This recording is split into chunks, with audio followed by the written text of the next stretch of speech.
Dennis, hi.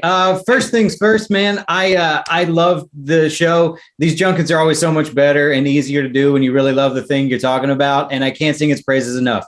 I sat down. I watched the whole thing last night. It was great. Oh, thank you so much. Thank you. Yeah. So you adapted this from the book In with the Devil, and I'm curious about the title change to Blackbird and what was the reason behind that? The easy answer is In with the Devil, to me, tells me that he's going in with the devil. It removes what I consider a very central tension of the TV show as we conceived it, which is this guy even the devil? Or is he just a devil wannabe? Is he just a guy who's claiming to be the devil? Is he a serial confessor, or is he a serial killer, or is he both? I wanted that question front and center, and I felt like In with the Devil would have diluted it. So that's why I changed the title. Oh, that makes complete sense. I totally understand that. Now that, originally I read that In with the Devil was supposed to be adapted into a movie with Brad Pitt's production company way back in like 2010. Obviously, that never came to fruition. Why do you feel like this story works better as a series rather than as a film? I don't look, in the hands of the right screenwriter, it probably could have been a terrific film. You know, I'm not that screenwriter. No, I'm much better at a sort of novelistic unfolding. That's why I feel comfortable in TV, particularly premium TV. Yeah. I like to have somewhere between 6 to 10 episodes to tell a story, and I felt this warranted 6 episodes. I thought it was perfect. I didn't think they wanted 8, and I was like, I don't think I can get 8 out of this, guys. Yeah. So I took it as far as I could take it, but I wanted to tell a lot of stories. I wanted to tell, not just the story of these 2 guys in this prison, but I wanted to investigate, I don't know, some themes that were near and dear to my heart. I wanted to investigate, the parallel courses that some of the investigations took.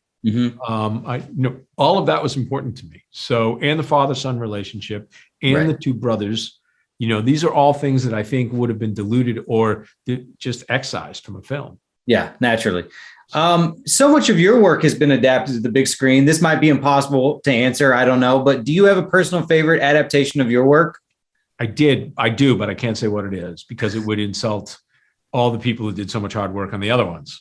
Yeah. Yes, Fair enough. I didn't know if you could answer or not, but there's so many of them are good. And I love Mystic River. I love Shutter Island. Anyways, on the flip side, is there any one book that you've written that hasn't been adapted yet that you feel like would work really well as a movie or a series?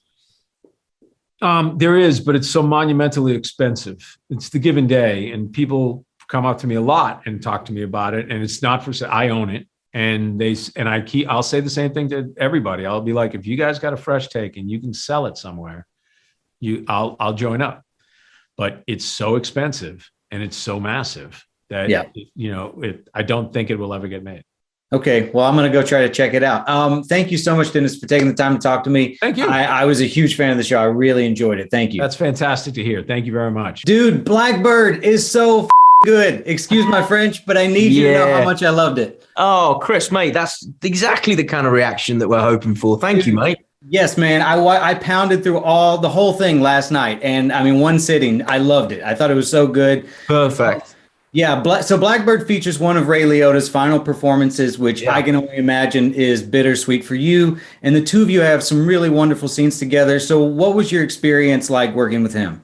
It was an incredible experience for me as an actor. I've been lucky enough to work with some really great and heavyweight actors in my few years working in the industry. And Ray was a particularly special one for me. I think I was very, very invested in that relationship, feeling very real and with a really tangible sense of history, because it is the heart of the show. There's a lot of darkness in the show, and there's a lot of difficult characteristics that the protagonists possess.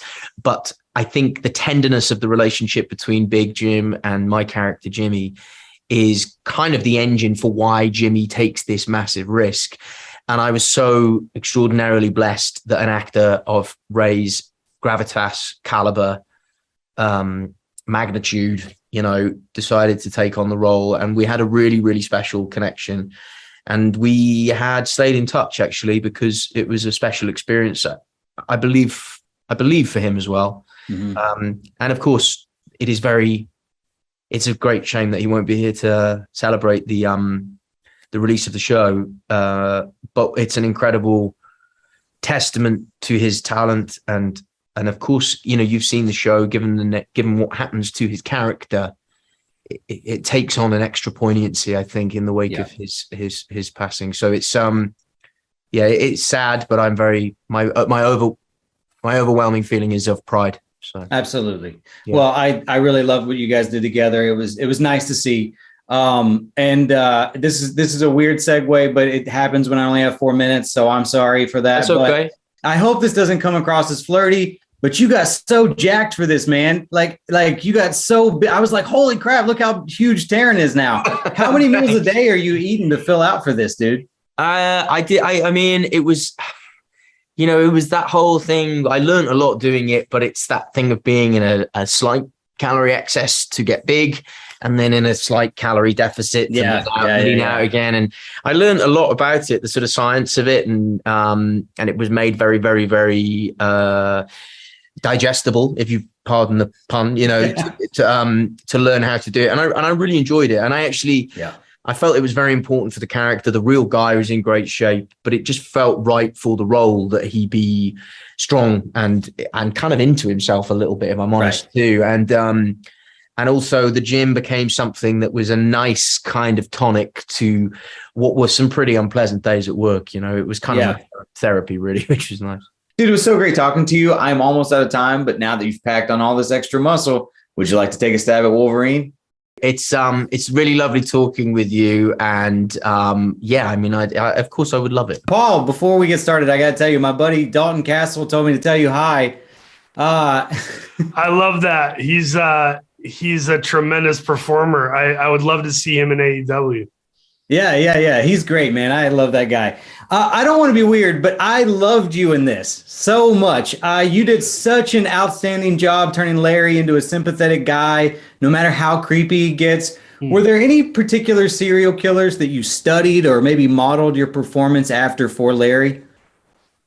No, I mean, it was, I would call, thank you for saying that. I think it was wholly original based on the source material from Dennis's writing and the dynamic between Taron and I.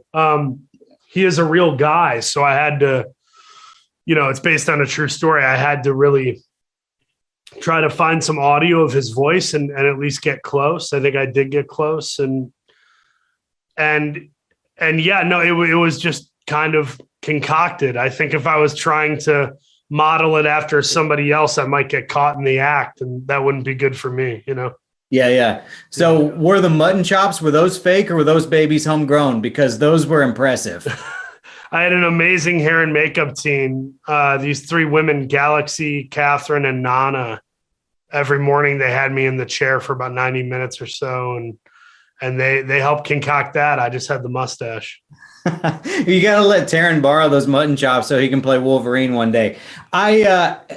He would be a great Wolverine. I've heard those rumors. I hope they're true.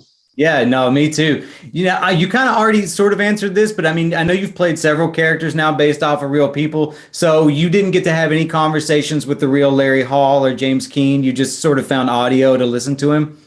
Yeah, I found like 12 seconds of composite audio of Larry Hall on some YouTube documentary or something. There wasn't much to go off of. When I played Richard Jewell and when I played Sean Eckhart and I, Tonya, there was like, I think for Sean Eckhart, there was like 20 minutes of footage from some Dateline thing. And then for Richard Jewell, I had hours of footage of him doing interviews and stuff. So I didn't have much to go off of. But I mean, I had Dennis's script, which that's a lot to go off of from a creative standpoint.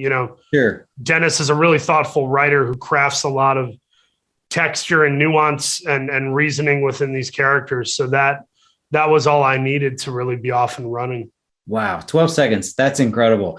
This is a side note, but I love Stingray and Cobra Kai. And all I want to know, I know you can't talk spoilers. All I want to know is if Stingray is going to appear in more than 2 episodes in season 5. I mean, that would be considered a spoiler if I told you. So I I will just say, Stingray might be done with the past, but the past is not done with Stingray. Cue the dun dun dun or something. Yeah. I love it, man. Last question from one wrestling fan to another. Who's on your Mount Rushmore of wrestling?